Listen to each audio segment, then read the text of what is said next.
На секој потрошени 1000 денари за производи и услуги во 2021 година, граѓаните лани имале зголемени трошоци за уште по 142 денари. Тоа значи дека животот во 2022 година просечно станал поскап за 14,2% споредено со годината претходно. Но не сите производи или услуги поскапеле исто.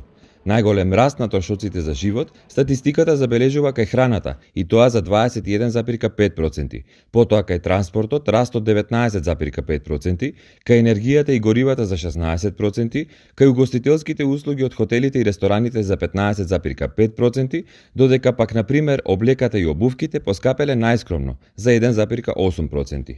Стапката на инфлација во земјава, иако веќе неколку месеци забележува тренд на забавување на растот, сепак е повисока од инфлацијата во повеќето европски држави и земјите од регионот. За причините зошто е тоа така, разговаравме со професорот од Економскиот факултет во Скопје, Борче Треновски. Зошто кај нас се уште се високи цените? Значи имаме тука повеќе фактори од кои голем дел се надворешни, на кои не можеме да влијаеме, имајќи предвид дека сме мала отворена економија и сме отворени на ветриштата глобални, така да секое зголемување на глобалните цени на храната, на енергијата и така натаму на сите суровини ние можеме многу минимално или само на краток рок да го ублажиме, меѓутоа не можеме да го запреме целосно. Така да тоа е едната работа. Другата е самата структура внатрешна на нашата економија. Тоа е оној другиот фактор. Во смисла имаме интензивно енергетски интензивни сектори, значи трошат многу енергија. Храната и енергијата се на 60% со транспортот во нашата потрошувачка кошница и така натаму. Ако и погледнете стапките на инфлација, ќе видите дека и 2008 година кога во Европската унија беше 3,5, кај нас беше некаде 8% оваа стапка на инфлација. Значи тоа се тие фактори кои влијаат генерално домашни. Колку произведуваме храна и енергија, веќе речете, често се споредуваме со Албанија. Зошто Албанија има ниска стапка на инфлација? Да, или зошто Србија и така натаму. Меѓутоа еве да споредиме само две причини. Ако земеме на пример Албанија, можеме да видиме дека неа зголемија скоро дури скромно беше намалена на почетокот на кризата енергијата. Значи нема воопшто зголемување на цената на енергијата. Ти имаат и големо домашно производство. Србија е еден од најголемите извозници на храна и така натаму суровини. Значи тоа се посебни структурни економии кои влијаат на стапката на инфлација. Меѓутоа да не забораваме еден друг фактор кој се случуваше, се разбира. А тоа се инфлационите очекувања кои се поврзани и со бизнис секторот како се однесува, меѓутоа и со мерките кои ги носеше оваа влада. Се разбира и фискалната и монетарната, меѓутоа пред се фискалната политика, затоа што голем дел од цените беа на удар на глобалните трендови. И видовме дека имаме определено зголемување на така наречената базична инфлација. И тоа не е само кај нас, него во голем дел од економиите во окружувањето. Еве Европската унија предупредува, гледаме дека како што спаснуваат цените на храната и енергијата, базичната инфлација, односно пренесениот ефект врз останатите производи прилично се зголеми. И тој ефект е поврзан со оние инфлациони очекувања и со нивно менаџирање.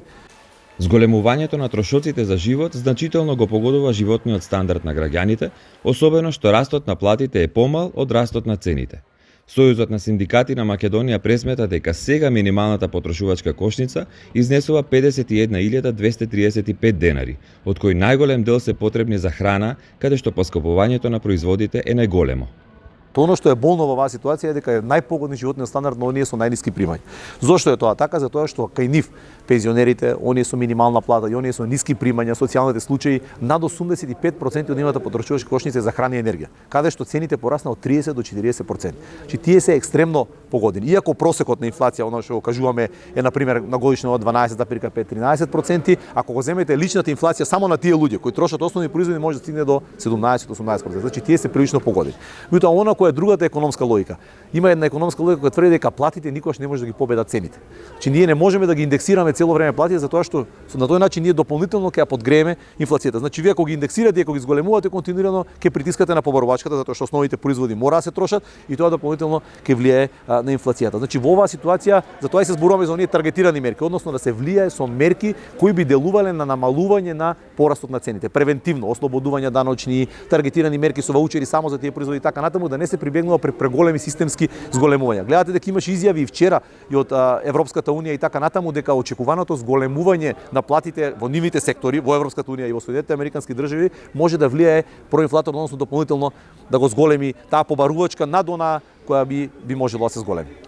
Професорот Треновски коментира дека фискалната политика има поголема моќ да влијае врз ублажување на инфлацијата, меѓутоа не секогаш успева во тоа со одредени мерки и особено со одредени изјави за очекувањата за движењето на инфлацијата. Треба една по една мерките да ги анализираме.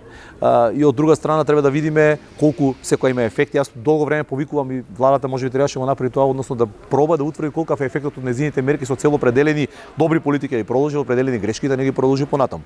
Замрзнување на цени, оние кои беа административни силни мерки, јас би рекол дека дадоа благи резултати, имајќи предвид дека тие мерки се користат само во определен краток период, тие треба да делуваат психолошки, да замрзнат ако има некое ценовно лудило, паника и така натаму и да го ограничи цените. Во криза продолжена како оваа нараст на цените, ваквите административни мерки не може да траат затоа што и чинат премногу. Замислете ограничувањето, ослободувањето од определени давачки на нафтените производи, на храната на почетокот, тоа се милионски суми кои месечно требаше да не влезат во буџетот, иако не се дадени, не се прибрани како сопствени приходи. Така да тие мерки беа во таа насока прилично ограничувачки, меѓутоа во ваквата ситуација во која се наоѓаме, фискалната политика е многу помоćна.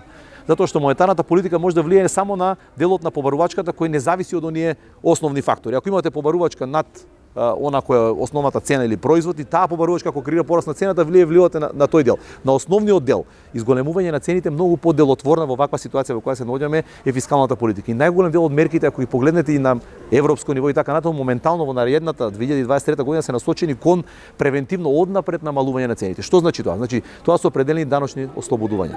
ДДВ определени давачки, пред се на енергијата. Значи храната не зборуваме за замрзнување, зборуваме за таргетирано ослободување од определени давачки или ваучери со кои определени слоеви на население може да конзумираат, односно да дојдат до пристап до определена храна, и ослободувањата на давачките пред се поврзани со енергенсите. Затоа што енергенсите пред се енергенсите преку својата зголемување на цени влијаат на сите производи. Од тие причини јас и малку бев, не знам како да кажам, мора да биде особено внимателна нашата влада затоа што најави зголемување на ДДВ, ако се сеќавате на електричната енергија, и ние може сме една од ретките, ако не и единствена земја која зголемува давачка на енергија, а сите други земји во регионот, во Европа и во светот, мерката за 2023 им е намалување или кап ставаат ограничување на цената на енергијата или ослободување од давачките. Кон ова треба да додадеме дека смирувачки требаше да делуваат и мерките и на централната власт и на фискалната политика, и од тука се оние апелирања да ги смириме очекувањата. Кога делуваме во таа насока да бидеме прилично, како да кажеме, конзистентни. Например, гледаме фискалната политика сега, ако не се намалат цените, ние ќе ги замрзнеме повторно или ќе го направиме. Тоа или се делува или не се најавува, затоа што самата најава може бизнисите да протолкуваат, чекајте, ние сега ќе ги зголемиме цените, па после нека ги замрзнат дополнително. Значи тоа не се функционира, или мора да се намалат за 10% очекуваме. Ако се зголемат суровините, ако се зголеми цената на работната сила, намалувањето на цените е скоро невозможно, бизнис секторот нема да оди на своја штета. Значи мора да бидеме внимателни во тие изјави.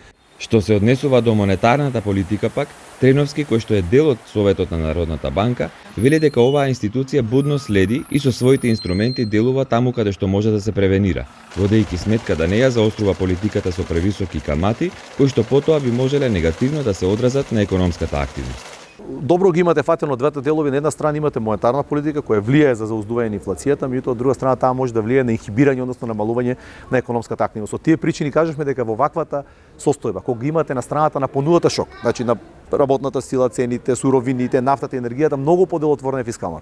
Монетарната е прилично немоćна. Таа генерално делува на побарувачката. Значи ја намалува ликвидност и на тој начин вие намалувате побарувачка за определени производи и ја намалувате незината цена. Меѓутоа, ако ви се зголемува, ако имате потреба на основните производи, леб, месо, млеко, масло и така натаму, вие и да зголемите каматна стапка не можете на основните производи значајно да ограничите. Од тие причини Централната банка беше особено внимателна, односно ги вага сите фактори. Ги гледа и надворешните, ги гледа внатрешните. Ве гледате како што почна да расте бразичната инфлација, како што почна да се одомаќинува, да се вседнува инфлацијата и да се пренесува другите производи, каматна стапка почна позначајно да се зголемува и се во иднина се разбира ако продолжи да расте, и имаме најава од ЕЦБ и од ФЕД дека ќе расте, имаме најави дека и тие ќе реагираат да Централната банка ќе делува понатаму. Иако основната каматна стапка е само она што се гледа, јас како го нарекувам ајсберг, односно врвот на ледениот брег. Имате многу поголеми и посилни мерки кои презема Централната банка. Задолжителната резерва претходниот месец беше сменета, имаше определени мерки донесени за повлекување ликвидност преку девизниот пазар, така да ликвидноста во нашата економија генерално беше зауздана. Доколку има потреба, се разбира, имаше и најава, дефиниции нови се донесува за макропрудентни мерки, односно да се делува само во определени сектори, кај што побарувачката, односно инфлаторните очекувања растат екстремно, таму да делува Централната банка. Така да таа мора особено внимателно, она како викаме, да го вага со цел да ја заштити ценовата стабилност, тоа е првично, меѓутоа сепак економската активност да не ја енхибира, односно да ја заузда, затоа што тоа ќе го влијае на намалување на животниот стандард.